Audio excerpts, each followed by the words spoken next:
মুসলমান ভাইরা আমার, পর্দার অন্তর আর মা বোনেরা, ও সিরাজগঞ্জ এলাকার বাপ ভাইরা, ও যুবক ভাইরা, ও রায়গঞ্জ এলাকার মা বোনেরা, গভীর মনোযোগ দিয়ে শুনতে হবে।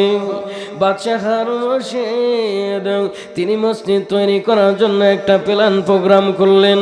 তার একটাই দিনের মধ্যে আশা ছিল, আমি দুনিয়ার মধ্যে একটা মসজিদ তৈরি করব, আমি দুনিয়ার মধ্যে একটা মসজিদ তৈরি করতে চাই। যেরকম ভাবে আজকে সোনাখারার মানুষ আজকে কত সুন্দর একটা মসজিদ তৈরি করে নিয়েছেন, আমি দেখলাম, আমি নামাজ পড়েছি, ভিতরে অনেক সুন্দর একটা পরিবেশ হয়েছে। তবে আপনারা একমাত্র চেয়েছেন আল্লাহকে খুশি করার জন্য, কথা বলেন ঠিক কিনা? আপনারা একমাত্র চেয়েছেন এই জায়গার মধ্যে মানুষ যাতে ইবাদত করতে পারে, আল্লাহকে পাইতে পারে, কথা বলেন ঠিক কিনা? মুসলমান ভাইরা আমার, পর্দার অন্তর আড়ালের মা বোনেরা, বাদশাহ হারুন রশিদ তার একটা মনের মধ্যে আশা ছিল, পরিকল্পনা ছিল, আমি দুনিয়ার মধ্যে একটা মসজিদ তৈরি করতে চাই, আমি একটা মসজিদ তৈরি করব, যেই মসজিদটা আল্লাহর নবী ডাক দিয়ে বলেছিল, মান বানা লিল্লাহি মাসজিদান বানাল্লাহু লাহু বাইতান ফিল জান্নাহ। এই হাদিসকে আমল করে আমি মসজিদ তৈরি করতে চাই।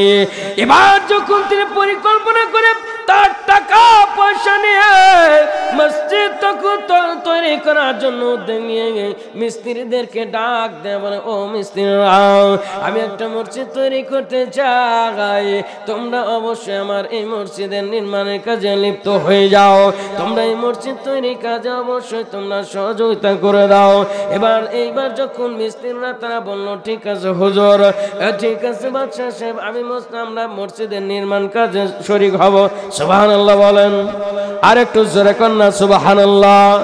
এবার বাদশাহ হারুন রশিদ সে ডাক দিয়ে বলে, মিস্ত্রিরা, তবে আমার এই মসজিদ তৈরি করার সময় কোন লোক যদি 10টা টাকা দেয়, কোন লোক যদি এই মসজিদের জন্য 1 বস্তা সিমেন্ট দেয়, কোন লোক যদি এই মসজিদের জন্য যদি কোনো ইট দেয়, বালু দেয়, তবে এইগুলো কোনো কিছুই নিবে না, কারণ আমি এই মসজিদের মধ্যে নিতে চাই না, আমি একাই মসজিদ তৈরি করব, আর আমি একাই জান্নাতের মধ্যে থাকবো, ওই জান্নাতের মধ্যে ঘর নেব। সুবহানাল্লাহ বলেন।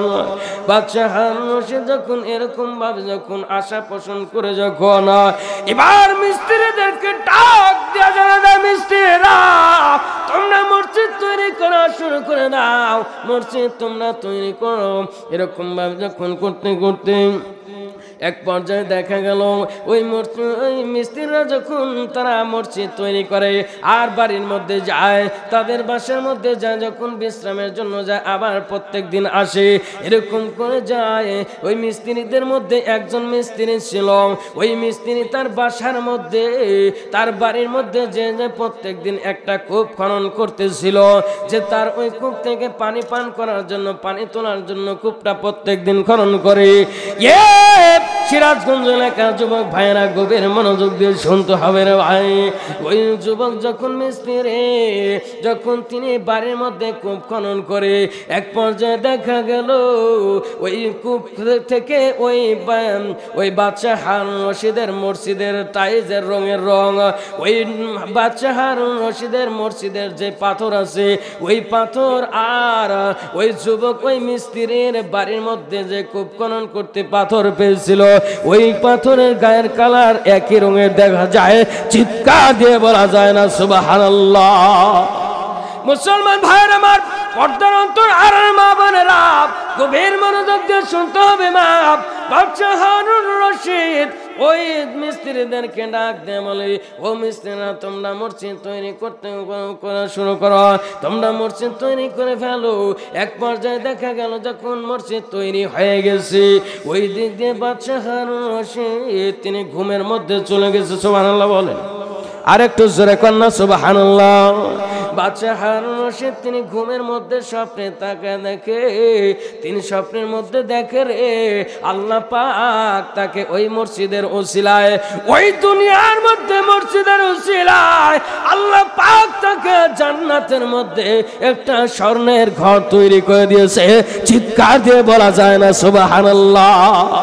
তিনি স্বপ্নের মধ্যে দেখে, তিনি স্বপ্নের মধ্যে দেখতেছে আল্লাহ জান্নাতের মধ্যে দিয়ে ঘুরাইতেছে, আল্লাহ পাক তাকে জান্নাতের মধ্যে দিয়ে ঘুরায় আর দেখাইতেছে বাদশা হারুন রশিদ তুই ওই নবীজির হাদিসের পর আমল করেছিলি, তুই হাদিসের পর আমল করে দুনিয়ার মধ্যে মানুষকে নামাজের জন্য একটা সৌভাগ্য জায়গায় করে দিয়েছিলি, যেই জায়গায় এমন একটা পবিত্র জায়গা দুনিয়ার মধ্যে রেখে দিয়েছে। দুই একটা হাদিস আসছে, যেই হাদিসের মধ্যে আসছে সবচাইতে শ্রেষ্ঠ জায়গা পবিত্র জায়গা হলো মসজিদ আর সবচাইতে নিকৃষ্ট জায়গা হলো বাজার।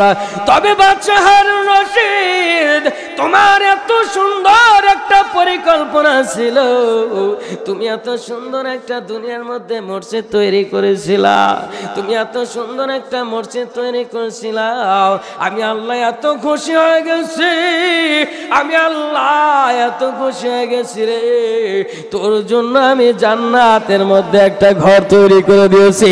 জবান খুলে বলা যায় না সুবহানাল্লাহ। বাদশা হারুন রশিদ তার ঘরটা দেখার পর তার ঘরের পাশে আর একটা ঘর দেখতে পায়, আর একটা জান্নাতের ঘর দেখা যায়, আর একটা স্বর্ণের ঘর দেখা যায়। এবার বাদশা হারুন রশিদ আশ্চর্য হয়ে গেছে, কি ব্যাপার, এরকম ভাবে আমার ঘরের পাশে আর একটা ঘর দেখা যায়। সুবহানাল্লাহ বলেন, আর একটু জোরে কন্যা সুবহানাল্লাহ। বাদশা হারুন রশিদ চিন্তা করতেছে, এ কি ব্যাপার, আমার ঘরের পাশে কেন আর একটা ঘর দেখা যায়? হয়তো এই মসজিদের মধ্যে কেউ দান করেছে, হয়তো এই মসজিদের মধ্যে কেউ সিমেন্টের বস্তা কিংবা ইট বালু দিয়েছে, হয়তো কোনো 10টা টাকা হলো অবশ্যই দান করেছে। এরকম ভাবে তিনি চিন্তা করতেছে, আর তারপর তার ঘুমটা ভেঙে গেছে। ঘুম থেকে জাগ্রত হওয়ার পর এবার তিনি ওই মিস্ত্রিদেরকে ডাক দেব, মিস্ত্রিরা, ও মিস্ত্রিরা, আমার এই ঘর মসজিদ তৈরি করার সময় কেউ কি দান করেছিল নাকি? এই মসজিদ তৈরি করার সময় কেউ কি এই মধ্যে টাকা পয়সা দিয়েছিল নাকি? এই মসজিদ তৈরির সময় কেউ কি কোনো জিনিস দান করেছে নাকি? কোনো টাকা পয়সা তোমাদের হাতের মধ্যে দিয়েছে নাকি? এবার মিস্ত্রিরা ভয়ে কাতর হয়ে গেছে, আমরা তো জানি না। তার মধ্যে থেকে একজন মিস্ত্রি ডাক দেয়, বলে, হুজুর, বাদশা সাহেব কি হয়েছে, আপনি কি খুলে বলবেন? এবার বাদশা হারুন রশিদ ডাক দেয়া জানায়, এ মিস্ত্রিরা, আমি যখন আমি ঘুমের মধ্যে ছিলাম, ঘুমের মধ্যে আমি স্বপ্নের মধ্যে তাকে দেখিলাম আল্লাহ পাক আমাকে জান্নাতের মধ্যে নিয়ে ঘুরাইতেছে, জান্নাতের মধ্যে দিয়ে ঘুরায়, আর আমি দেখতে পাইলাম একটা ঘর আমার জন্য আল্লাহ পাক বাজেট করে দিয়েছে। তবে দেখতে পাইলাম রে, আমার ঘরের পাশেও আর একটা ঘর দেখতেছিলাম। চিৎকার দিয়ে বলা যায় না সুবহানাল্লাহ। তবে আশ্চর্য হয়ে গেছে, কি জন্য হয়ে গেছে, কি জন্য ওই ঘরটা হয়েছে? ওই সময় বাদশার মনের মধ্যে একটা পরিকল্পনা জেগে গেছে, কৌতূহল জেগে গেছে। এবার বাদশা ডাক দেয়া জানা দেয়, মিস্ত্রিরা, তোমরা কি কেউ সহযোগিতা এর মধ্যে করেছো কিনা? এবারে একজন মিস্ত্রি ডাক দেয়া জানা দেয়, বাদশা সাহেব, আমি একটা কথা বলতে চাই, আমার তবে ভয় লাগতেছে। আপনি কি মনে হয় বলেন, আপনি কি আমাকে বকাবকি করবেন? বাদশা ডাক দিয়ে বলে, বাদশা হারুন রশিদ ডাক দেয়া জানা দেয়, মিস্ত্রি রে, তাড়াতাড়ি জলদি করে বলো কি বলতে চাও। এবার মিস্ত্রি ডাক দেয়া জানা দেয়, হুজুর, আমি যখন আপনার মসজিদের কাজ করি, আপনার মসজিদের প্রত্যেক দিন কাজ করি, আর বাড়ির মধ্যে যাই, আমি বাসার মধ্যে যাইয়া আমার বাড়ির মধ্যে একটা কূপ খনন করি, ওই কূপটা খনন করে আমি পানি তোলার জন্য ওই কূপটা প্রত্যেক দিন একটু একটু করে খনন করতেছি। তবে হুজুর, বাদশা নামদার, আমি তাকে দেখলাম, আমি তাকে দেখেছি ওই মসজিদ খনন করতে করতে এক পর্যায়ে দেখলাম আপনার মসজিদের টাইলস, আপনার মসজিদের পাথরের মতন ওই গুহার মধ্যে থেকে, ওই কূপের মধ্যে থেকে 3টা পাথর বাহির হয়েছে। তবে আমি চিন্তা করলাম, এই কালার আর ওই বাদশা মসজিদের কালার একই দেখা যায়। সুবহানাল্লাহ বলেন। ওই বাদশার মসজিদের ওই টাইলসের কালার আর এই পাথরের কালার একই দেখা যায়, তবে আমি একটু দান করতে চাই। এই দানটা যদি আমি অবশ্যই ওই মসজিদের মধ্যে লাগা দেই, তাহলে আল্লাহ পাক রব্বুল আলামিন অবশ্যই কবুল করবে, আর ওই দিক দিয়ে বাদশা কোনো সময় টের পাবে না। সুবহানাল্লাহ বলেন, আর একটু জোরে কন্যা সুবহানাল্লাহ। এবার মিস্ত্রি তিনি কি করলেন? মিস্ত্রি সাহেব রাতের গভীর অন্ধকারের মধ্যে ওই পাথরগুলো নিয়ে ওই মসজিদের মধ্যে লটকা দিল। সুবহানাল্লাহ বলা যায় না? আর একটু জোরে কন্যা সুবহানাল্লাহ। মিস্ত্রি চিন্তা করতেছে, আমার তো টাকা নাই, আমার তো পয়সা নাই, আমার কোনো জিনিস নাই, আমি দিন মজুরি করে খাই, তবে আল্লাহ এই 3টা পাথর আমি পেয়েছি, আমি তাকে দেখতেছি আল্লাহ এই পাথর আর ওই বাচ্চার মসজিদের ওই পাথর টাইসের মতন দেখা যায়, তবে আল্লাহ এই রাত্রির অন্ধকারের মধ্যে আল্লাহ আমি দান করে দিলাম, আল্লাহ তুমি কবুল করে নিও। চিৎকার দিয়ে বলা যায় না সুবহানাল্লাহ। মিস্ত্রির কাছে টাকা নাই, পয়সা নাই, কিচ্ছু নাই। আমাদের আছে নাকি ওরকম? আমাদেরও নাই। কথা কোন ঠিক কিনা? আমরা তো একা মসজিদ তৈরি করতে পারবো না, আমাদের তো একা সম্ভব হবে না। কথা বলেন ঠিক কিনা?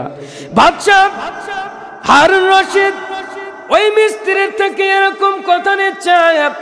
মিস্ত্রি ডাক দেওয়া দেয়, হুজুর আমি 3টা পাথর দান করেছিলাম, তবে হুজুর আমি একমাত্র আল্লাহকে পাওয়ার জন্য, তবে শুনেছিলাম যে মান বানা লিল্লাহি মাসজিদান বানাল্লাহু লাহু বাইতান ফিল জান্নাহ, যারা দুনিয়ার মধ্যে মসজিদ তৈরি করবে অবশ্যই আল্লাহ পাক তাদের জন্য জান্নাতের মধ্যে ঘর তৈরি করে দিবে। তবে হুজুর আমি এই হাদিসের পুরো আমল করে অবশ্যই আমল করে হুজুর আপনার এই দানের মধ্যে দিয়ে এই মসজিদ তৈরির মধ্যে দিয়ে আমি দান করেছিলাম, তবে হুজুর আপনি কি বলতে পারেন কি ওই যে আপনার ঘরের পাশে যে ঘর দেখেছিলেন এটা কি জন্য হয়েছিল, কি ব্যাখ্যা বলতে পারেন? এবার বাদশা হারুন রশিদ ডাক দিয়ে জানা দেয়, মিস্ত্রি রে আল্লাহ পাক রব্বুল আলামিন আমার ঘরের ওই জান্নাতের মধ্যে ঘরের পাশে তোকেও ঘর আল্লাহ তাআলা দিয়ে দিয়েছে। চিৎকার দিয়ে বলা যায় না সুবহানাল্লাহ। মুআজ্জাজ মুহতারাম হাজিরিন, তাহলে কি বুঝতে পারলেন যে ওই যে বাদশা হারুন রশিদ সে একা মসজিদ তৈরি করার অনেক প্ল্যান প্রোগ্রাম ছিল, সে করেছে, আল্লাহ পাক তাকে জান্নাতের মধ্যে ঘর দিয়েছে। আর ওই যে যুবক যেই মিস্ত্রি পাশাপাশি সে রাতের অন্ধকারের মধ্যে দিয়ে গভীর রাতে ওই বাদশাকে দেখাইলে তো উপায় ছিল না, সে দান করতে দিত না, তবে তার একটা মনের মধ্যে আশা ছিল যে আল্লাহকে অবশ্যই স্মরণ করে আল্লাহর নৈকট্য হাসিলের জন্য অবশ্যই আমি এই দানটা করতে চাই। আল্লাহ পাক এই দানটা কবুল করে তাকেও জান্নাতের মধ্যে ঘর তৈরি করে দিয়েছে। সুবহানাল্লাহ বলেন। ওরকম ভাবে আজকে যারা আপনারা এখানে আছেন, আমার বিশ্বাস হাদিসের ওইটা আমল করলেই আপনারাও যারা সহযোগিতা করবেন, যারা মেহেরবানি করে তারা যারা সহযোগিতা করবেন, তারাও জান্নাতের মধ্যে এরকম ভাবে ঘর পাবে। চিৎকার দিবেন সুবহানাল্লাহ সুবহানাল্লাহ। তবে মুআজ্জাজ মুহতারাম হাজিরিন, আপনারা চিন্তা করেন না যে হুজুর কালেকশনে যাবে, এই ওয়াজ দিয়ে আবার কালেকশনের মধ্যে ঢোকার চিন্তা ভাবনা নিছেন হুজুর? না, আমি আগে কিছুক্ষণ আলোচনা করব। শুনতে রাজি আছেন তো? সে কষ্ট করে টাঙ্গাইল থেকে আসছি, আবার কালকে সকালবেলা আল্লাহ তৌফিক দিলে কুমিল্লা আদর্শনগর, কুমিল্লা আসাদনগর, সেখানে আমার যাইতে হবে। তবে মেহেরবানি করে সকলেই ধৈর্য ধারণ করে বসে থাকতে রাজি আছেন তো ইনশাল্লাহ? আর একটু সরকার ইনশাআল্লাহ। মুআজ্জাজ মুহতারাম হাজিরিন, মুআজ্জাজ মুহতারাম হাজিরিন, পর্দার অন্তর আড়ালের মা বোনেরা, আমি যে কোরআনের আয়াত থেকে তিলাওয়াত করেছিলাম, আমি আলোচনার মধ্যে এখন পর্যন্ত প্রবেশ করি নাই। যে কোরআন থেকে আলোচনা শুরু হয়েছিল